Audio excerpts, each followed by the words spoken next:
Hi folks, and welcome back to AmericanOutdoors.net. You know, the title to this video today is really a question. Can I burn dead wood in my stove or my fireplace? Now, if you've been cutting wood for years and you've been burning indoors for a long enough time that you know what you're doing, this video is really not going to apply to you. I'm going to be using some simplistic information and just some basic knowledge for folks that are new to doing this, so that I can alleviate a little of their concern about the types of wood that they can cut and use inside their house.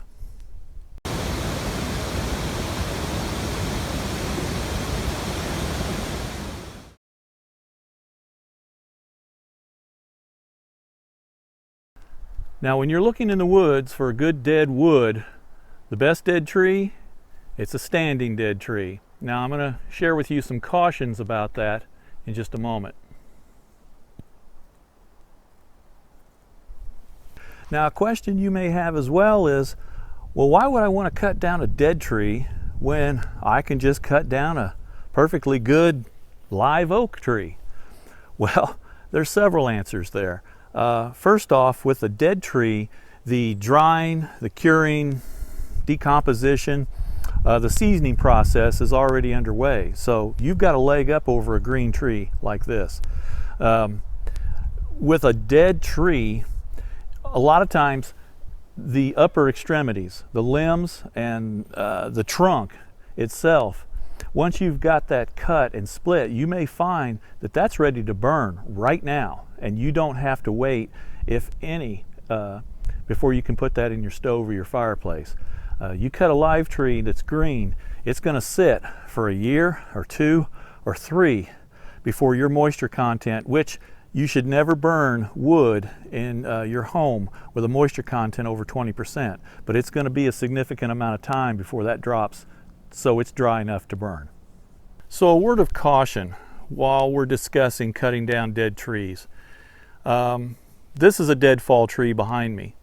Now, you'll understand where this terminology came from as I describe these names that you may have heard before.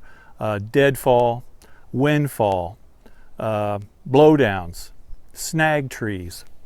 Those are all terms for dead trees that have come down, typically due because of age and decay, but to weather, wind, lightning strikes, whatever.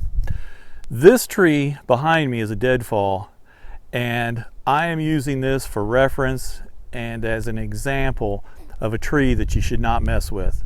This is not the kind of tree that you want to look for to cut to get good wood. This is dangerous. And while we're on that topic, dead trees standing are typically very unpredictable in the direction they will fall.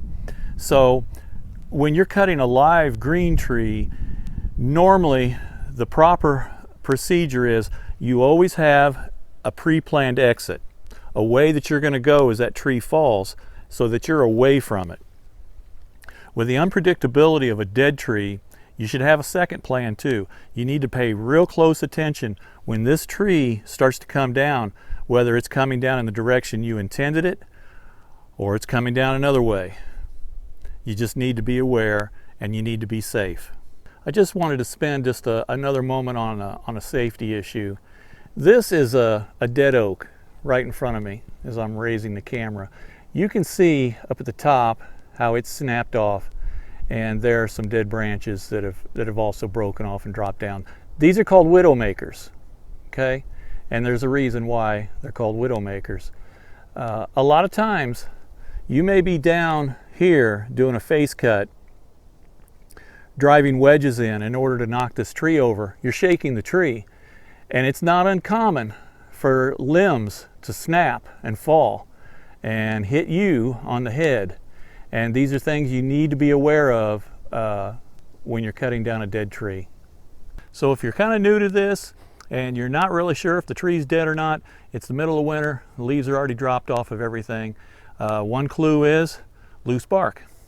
If you don't see dead branches, but the bark is just coming off like this, that's a pretty good clue that it's dead. Now, even though there's an elevated risk to cutting down a deadwood standing tree, because of the unpredictability, where it may or may not fall, what may fall out of it on top of you. I still prefer to cut those sort of trees over deadfall like this that's had extended ground contact. Why? Well, the sapwood, which I'm going to explain here in just a minute, absorbs water. And whether it's groundwater, rainwater, sitting in mud, it's just going to absorb water like a sponge. A live tree holds water. It needs to hold its water to maintain itself and to survive. But what happens is, with extended ground contact, this is going to rot, and the outer section of the tree is going to break down quick, and you're going to see fungus, mushrooms growing out of the sides of the tree. That's no good. You do not want to burn that stuff inside of your stove or your fireplace in your home. Now, for myself, I have 3 classifications of the type of wood that I use. Number 1 is firewood. That's the best wood. The heartwood is clean and it's dry and it's seasoned, and I can burn that in my home and get the maximum heat output with a minimum of smoke or emissions. Number 2 is just campfire wood.